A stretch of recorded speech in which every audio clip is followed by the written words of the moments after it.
Hello guys, welcome to my YouTube channel Vinod VK186.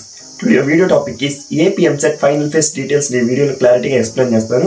Video చివరి దాకా చూడండి. ఎవరైనా మన ఛానల్ మొదటిగా చూస్తుంటే సబ్స్క్రైబ్ చేసుకొని లైక్ చేయండి గైస్. ఇంక వీడియోలోకి వెళ్దాం. AP MCET final phase details ని ఈ వీడియోలో క్లారిటీగా ఎక్స్ప్లెయిన్ చేస్తున్నాను. మొదటిగా రిజిస్ట్రేషన్ అనేది మనం ఫస్ట్ ఫేజ్ లో మనం రిజిస్ట్రేషన్ చేసింటే సెకండ్ ఫేజ్ లో రిజిస్ట్రేషన్ చేసుకోవాల్సిన అవసరం అయితే ఉండదు. ఫస్ట్ ఫేజ్ లో ఎవరైతే రిజిస్ట్రేషన్ చేసుకోలేదో వాళ్ళు సెకండ్ ఫేజ్ కి రిజిస్ట్రేషన్ చేసుకోవాల్సి ఉంటుంది. మన వెబ్ ఆప్షన్స్ అనేది 28 to 31 వరకు వెబ్ ఆప్షన్స్ అనేది మనం పెట్టుకోవచ్చు. ఒకవేళ ఆ వెబ్ ఆప్షన్స్ కాకుండా మనం ఇంకా యాడ్ డిలీట్ చేసుకోవాలంటే ఏవైనా కాలేజీలు మనం చేంజ్ చేసుకోవాలనుకుంటే August 1st మనము వెబ్ ఆప్షన్స్ అనేది చేంజ్ చేసుకోవచ్చు.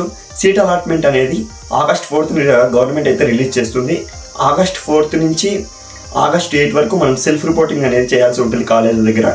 చాలామంది అయితే అడుగుతున్నారు ఫస్ట్ ఫేజ్లో వచ్చిన కాలేజ్ ఒకవేళ సెకండ్ ఫేజ్లో ఏదైనా వేరే కాలేజ్ వస్తే ఫస్ట్ ఫేజ్ వచ్చిన కాలేజ్ అలానే ఉంటుందా అని అడుగుతున్నారు. అదైతే ఉండదు. ఫస్ట్ ఫేజ్లో మీకు ఏ కాలేజ్ వచ్చి ఉంటుందో అది అలానే ఉండాలంటే సెకండ్ ఫేజ్లో మీకు ఏ కాలేజ్ రాకుంటే ఫస్ట్ ఫేజ్లో వచ్చిన కాలేజ్ అలానే ఉంటుంది.